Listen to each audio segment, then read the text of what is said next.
Bienvenue, vous regardez Business 54, le magazine qui montre à l'Afrique qu'elle a tout pour réussir. Acheter un Dior ou un Chanel déjà porté il y a 10 ans, personne ne l'imaginait. Pourtant, aujourd'hui, la vente de produits de luxe de seconde main est en plein essor. Grâce à Internet, c'est devenu un véritable phénomène porté par des clientes toujours à la recherche de la meilleure affaire. Regardez. Laura a 25 ans. C'est une amatrice de mode. Dans son placard, uniquement des marques de luxe. La plupart, elle les a achetées à des prix défiant toute concurrence. Celui-là, qui est un de mes préférés. Il y a 2200 € en boutique, sachant que c'est un dernier modèle, c'est vraiment les derniers. Je l'ai payé 1400 €. C'était un bon achat. Ce sac, comme une dizaine d'autres, elle l'a acheté en ligne sur des sites spécialisés dédiés à la dégriffe du luxe. J'ai souvent parlé avec mon entourage et beaucoup de personnes achètent d'occasion maintenant. Je ne sais pas si tout le monde peut se permettre d'acheter un produit neuf et je pense que ce type de site va se développer et d'ici 10 ans, tout le monde achètera sur Internet. Il y a celui-là qui a l'air pas mal. Sur Internet, on trouve des réductions allant jusqu'à 70% sur des grandes marques. Dans cette entreprise, le panier moyen est de 750 €, alors les vendeurs doivent apporter certaines garanties. On met en relation des vendeurs et des acheteurs donc, de produits de luxe, d'occasion. Et une fois que le produit a été vendu, nos experts vont expertiser, authentifier, vérifier la conformité en fait, de la description du produit faite par le vendeur. Une mise en conformité assurée ici par un expert de la célèbre maison Drouot. Cette femme traque les moindres imperfections et les signes de contrefaçon. Et là, il n'y avait vraiment aucun doute à avoir, le cuir est parfait, les signatures sont parfaites, la manière dont il est travaillé est impeccable, je veux dire, donc il a vraiment tous les atouts d'un véritable sac. D'autres accros ont carrément décidé de se spécialiser sur ce marché de niche. Cécile a tout plaqué pour devenir une chasseuse d'occasion. Grâce au bouche à oreille, cette quinquagénaire a transformé son appartement en caverne d'Ali Baba. Je te le fais 300. Ok. Des produits qu'elle revend et qui lui permettent de réaliser une marge de 27%. Je continue à vouloir un peu nourrir ce rêve. Moi, je suis ravie quand il y a des filles qui m'écrivent pour me dire que c'est leur premier Chanel. Ça me fait hyper plaisir parce que je vois bien que c'est une espèce de rêve que moi-même j'ai eu, jeune femme, qui se réalise. Un rêve, mais surtout un commerce lucratif. On estime que le marché du luxe d'occasion représente 3 milliards d'euros dans le monde. Les sites spécialisés l'ont bien compris et misent sur de nouveaux pays porteurs, comme la Chine. Nous partons au Cameroun où nous avons réalisé un micro-trottoir auprès des étudiants, chefs d'entreprise, cadres et travailleurs du secteur informel pour savoir quel est l'impact réel de la croissance économique dans leur quotidien. Regardez. Afrique, nouvel Eldorado. C'est ce qu'on pourrait croire en lisant les unes de magazines et journaux. Le 21e siècle sera africain, le temps de l'Afrique, l'Afrique continent d'avenir ou encore Africa is rising. Il est vrai que le continent attire de plus en plus d'entreprises et d'investisseurs étrangers grâce à des taux de croissance frôlant les 5%. Mais qu'en est-il réellement sur le terrain ? Cette croissance a-t-elle un impact sur la vie des Africains en termes d'emploi, de pouvoir d'achat et d'opportunités ? C'est ce que nous allons découvrir tout au long de ce reportage dans les rues de Yaoundé.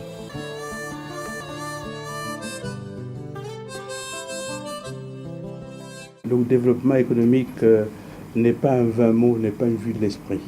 Il faut bien savoir qu'il y a une réalité économique qui se traduit par, notamment s'agissant du Cameroun, du lancement de très grands travaux infrastructurels qui impactent considérablement la vie économique. Donc, de ce point de vue-là, il y a, en termes de perspectives économiques, un espoir très intéressant, notamment pour la jeunesse. Sur le plan de l'éducation, parce que qui est également un indice considérable de la croissance économique, je pense qu'il y a encore une inadéquation entre la formation que nous, étudiants, recevons et la demande au niveau des employeurs, parce que nous les jeunes on se plaint du chômage, mais est-ce qu'on répond réellement au profil demandé? Est-ce qu'on est capable véritablement de est-ce qu'on est capable de servir vraiment en entreprise? Non, je pense que des efforts au niveau scolaire, au niveau de la formation des Camerounais, des Africains doivent encore être faits.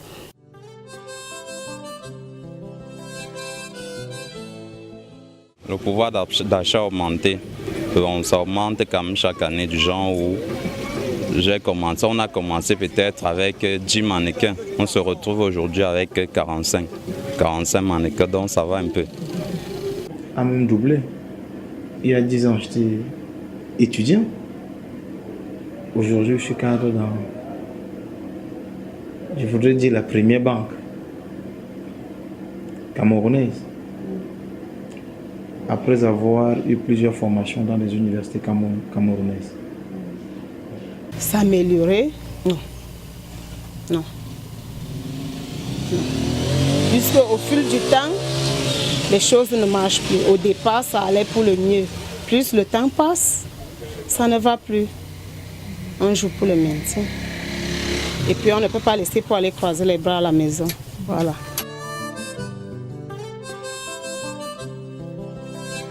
J'ai décidé de faire cette formation au regard de l'univers, on va dire, mondial, de la mondialisation, parce qu'actuellement, avec l'avènement des nouvelles technologies, le fonctionnement de l'entreprise est fortement automatisé. Et je pense qu'à l'avenir, au fur et à mesure, les pays comme l'Afrique qui sont encore à la traîne se mettront à la page. Donc du coup, je pense que c'est une filière d'avenir. Je pense que manager des systèmes d'information, c'est un métier d'avenir. C'est pour ça que j'ai décidé de faire cette formation. Ce qui a motivé mon choix de formation, c'est premièrement l'extensibilité de la science que j'étudie dans l'économie et son implication dans la vie d'un pays. J'ai voulu être un acteur dans la construction et dans l'édification du développement de mon pays, et je me suis dit qu'en étant un économiste, je permettrai à mon pays de pouvoir mesurer au mieux les impacts et les décisions qu'elle doit prendre et les politiques à adopter en matière de développement.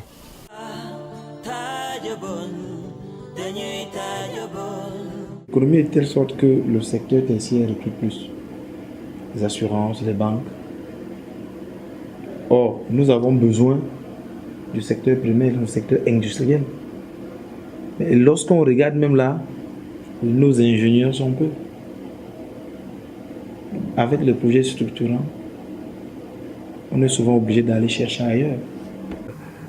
Quel type de profil? Je dirais que prioritairement, c'est les profils de gestion, études de gestion, hein, dans lesquels ceux qui ont ce profil-là ont assez de chances de trouver un emploi, gestion, comptabilité. Dans la communication, dans le marketing, il faut savoir que nous sommes dans un environnement où de plus en plus les entreprises ont une vision moderne de la gestion et où le visuel est de plus en plus important. Et on rencontre donc, je crois que dans ce secteur de la communication, dans le marketing, dans l'habillage des produits, il y a de la matière. Donc, prioritairement, je dirais que dans les profils liés à la gestion, la communication et le marketing sont des profils qui sont assez recherchés en ce moment dans l'environnement, dans le marché du travail camerounais. Mes perspectives, c'est beaucoup plus l'auto-emploi. Moi, je suis pour l'auto-emploi. Il y a des efforts qui sont ménagés par l'État camerounais. Dernièrement, on a alloué 7 milliards pour cette année pour la promotion des emplois jeunes. Et il y a des mesures qui sont prises aussi par le gouvernement avec le PIACI et les différentes conférences que le gouvernement organise pour booster les emplois jeunes, pour motiver les jeunes à créer de l'emploi.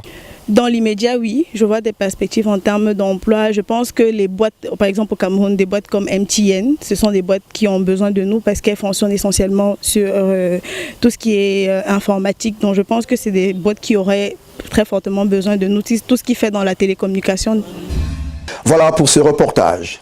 En Afrique, quand on est une petite entreprise et que l'on cherche un financement, c'est souvent mission impossible ou alors les taux d'intérêt sont très élevés. Depuis 2 ans, il existe une société. Elle est spécialisée dans les crédits aux PME. Un vrai soulagement pour certains entrepreneurs africains.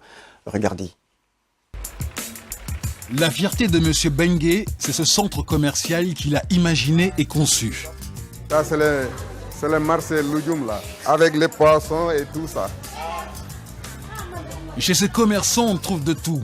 Des coiffeurs, des tailleurs, de l'alimentaire, du petit électroménager, de l'ameublement ou encore des bagages. En tout, 150 échoppes occupent les 2500 m² de ce bâtiment. Une formule qui a convaincu les consommateurs en un peu moins de 2 ans. Ce centre commercial est devenu l'un des plus populaires de Dakar. Pourtant, il a bien failli ne jamais voir le jour. J'avais 40 ans de carrière de commerçant. Et pourtant, j'ai eu du mal à bâtir ce projet.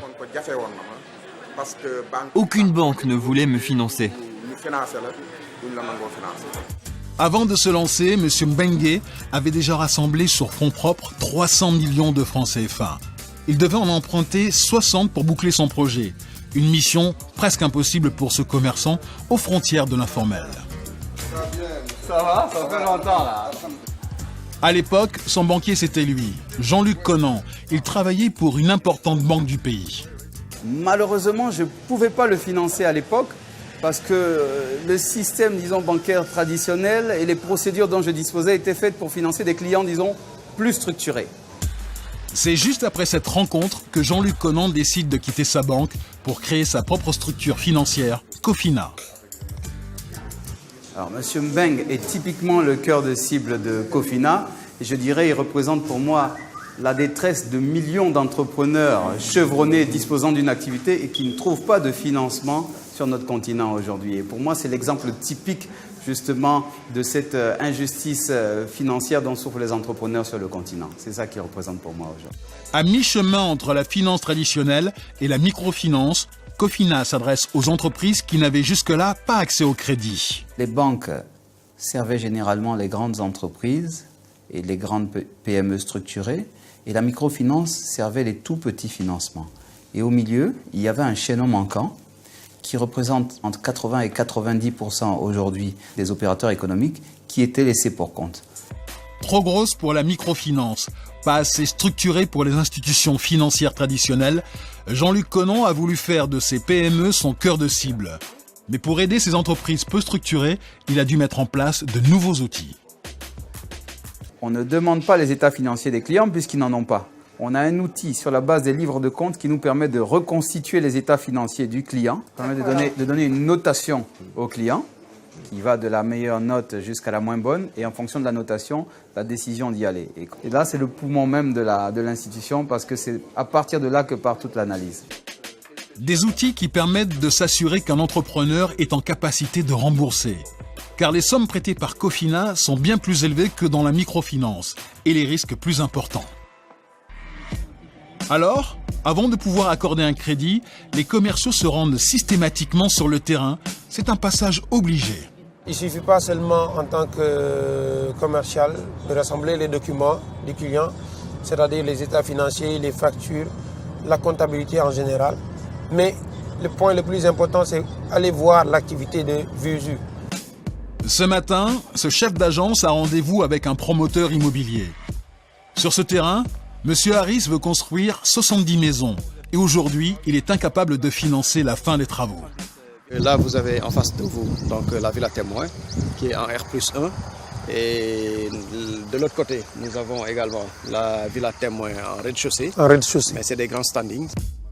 Pour réaliser le terrassement, M. Harris doit louer un bulldozer. Il a chiffré ses besoins, 30 millions de francs CFA qu'il va emprunter. Qui viennent jusqu'ici. Mais le commercial va lui faire une autre proposition beaucoup plus avantageuse. Donc, ce que je vous conseille, c'est quoi? C'est prendre le crédit d'investissement pour l'acquisition d'un bulldozer qui, vous me dites, va vous coûter à peu près quelque chose comme 40 millions. Ouais. Et de là, vous allez épargner en termes de charges et de dépenses. Et ça va vous permettre à utiliser le même bulldozer dans d'autres chantiers de terrassement. Emprunter plus pour investir dans un bulldozer plutôt que de le louer. La proposition semble convenir à M. Harris. Mais Cofina se donne 48 heures pour prendre sa décision. 2 jours plus tard, il a rendez-vous à son agence. Une bonne nouvelle l'attend. Cofina a pris l'engagement et la décision de vous accompagner à hauteur de 40 millions pour l'acquisition de votre bulldozer. C'est à vous de nous démontrer aujourd'hui que vous avez, n'est-ce pas, d'abord la capacité, n'est-ce pas, de rembourser les échéances et puis la volonté aussi.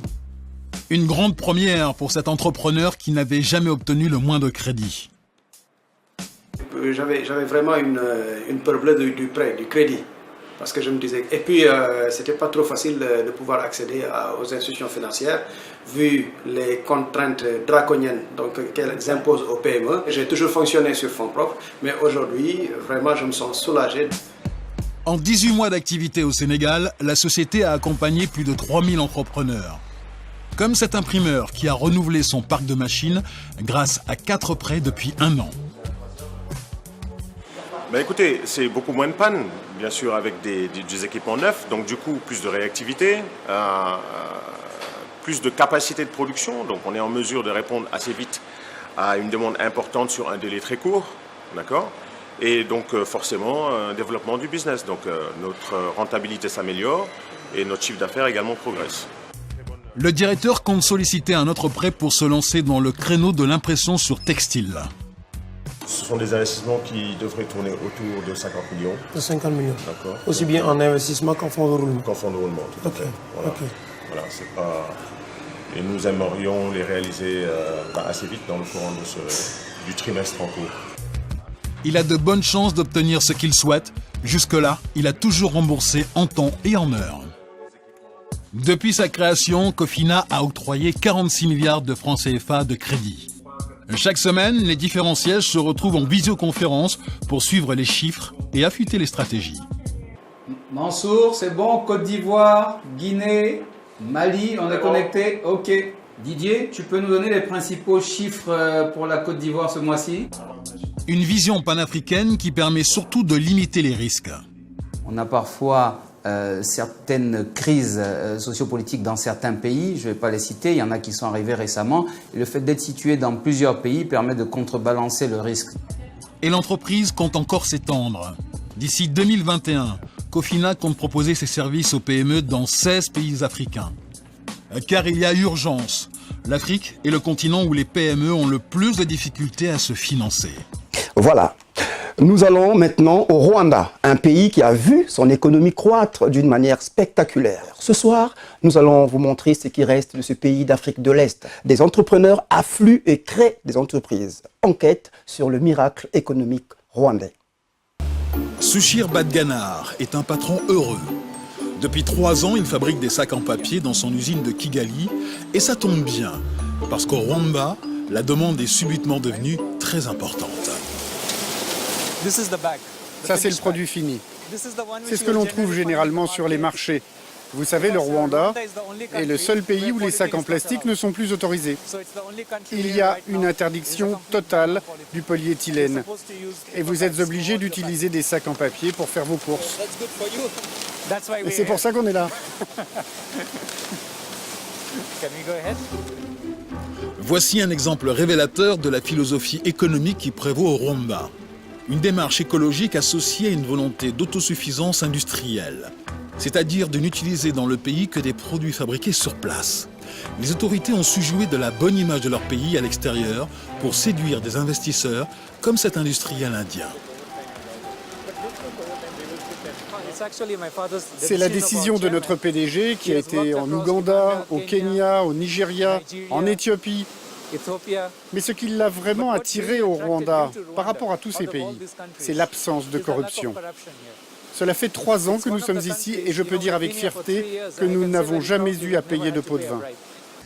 SRB Investment, l'entreprise de Sushir Badganar, est installée dans la zone économique spéciale de Kigali. Un espace où tout est mis en œuvre pour faciliter l'implantation et le développement de nouveaux arrivants. Quand vous installez votre entreprise, la moitié de vos efforts sont perdus à essayer d'obtenir de l'électricité. Et puis après la question, est-ce que j'ai une route pour aller jusque chez moi? Ici, toutes les infrastructures de base étaient déjà en place. Nos machines, on les a importées. Tout ce que nous avions à faire, c'était de construire les 4 murs et commencer le business. Côté administratif, c'est la même chose. Tous les services sont regroupés dans un même bâtiment de la zone économique, le Rwanda Development Board. Ici, les investisseurs étrangers sont accueillis à un guichet unique. Ça, c'est la porte d'entrée. C'est le bureau où les investisseurs présentent leurs projets. Là,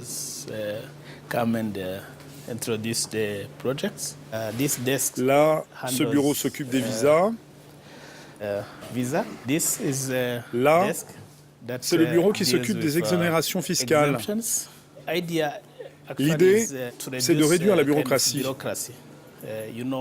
Vous savez, par exemple, pour un investisseur qui ne sait pas où se trouve le service des douanes ou le département de l'immigration, au lieu de perdre du temps à courir dans tous ces endroits, le gouvernement a pensé que ces services pouvaient être proposés sous le même toit.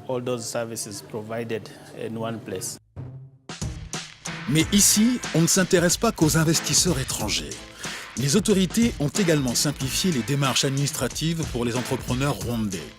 En quelques clics, on peut créer son entreprise sur Internet et c'est une vraie révolution. Avant, il fallait près de 15 jours pour faire enregistrer une société commerciale.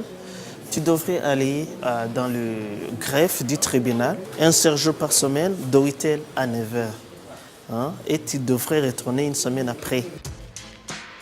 Dorénavant, une entreprise peut se créer au Rwanda en moins de 6 heures, le temps que tous les services administratifs soient connectés. Une politique de performance qui remonte au plus haut sommet de l'État, comme le confirme le ministre du Commerce et de l'Industrie, François Kanimba.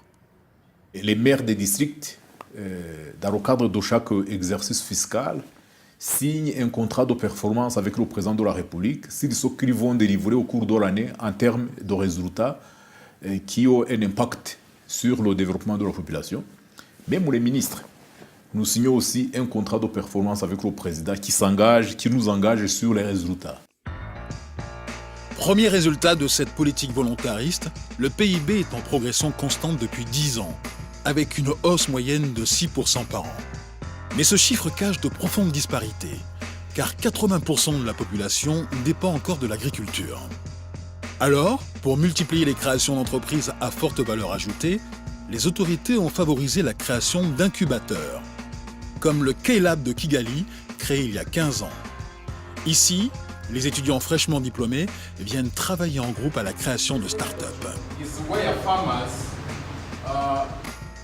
Ce groupe de travail présente un projet d'application informatique destiné à aider les agriculteurs dans la gestion de leur exploitation.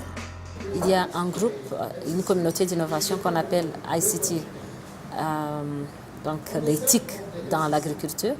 Et cette communauté d'innovation réfléchit sur comment les agriculteurs ou bien les autres agents qui sont dans les chaînes de valeur peuvent utiliser les technologies d'information. Le K-Lab accueille actuellement près de 85 locataires, 11 startups, un concepteur de tablettes, le tout dans un état d'esprit d'échange permanent. Nous voulons par exemple être aussi attractifs que la Silicon Valley. Nous espérons qu'avec le temps, tout le monde dans la région viendra ici au K-Lab ou au Rwanda en général. Mais cette réussite indéniable n'est pas exempte de critiques. À Kinshasa, on soupçonne le président Kagame d'avoir trop longtemps soutenu la rébellion du Nord Kivu en RDC, afin de se ménager à bon compte un accès aux ressources minières congolaises comme le coltan. L'ancien directeur de l'OMC, l'Organisation mondiale du commerce, Pascal Lamy, reconnaît qu'il subsiste des zones d'ombre sur la réussite rwandaise.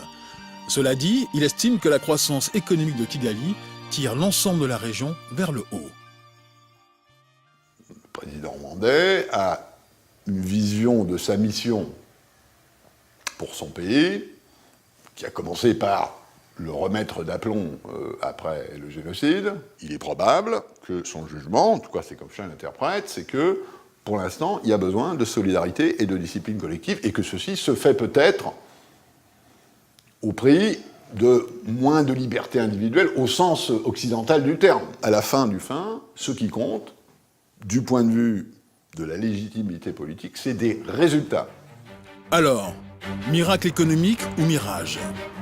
L'avenir le dira. En attendant, les autorités rwandaises attachent une grande importance aux apparences.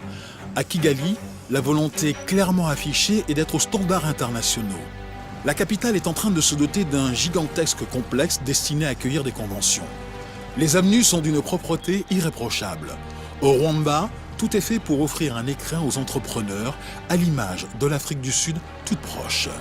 Voilà, Business 54, c'est terminé. On se retrouve la semaine prochaine, même chaîne, même heure. Merci à toute l'équipe de production de B-News, Priscille Zonzolo, Marceline Kotodi et Lolo Moutiema Lecoeur. Sans oublier John Mouyi à la programmation. Au revoir.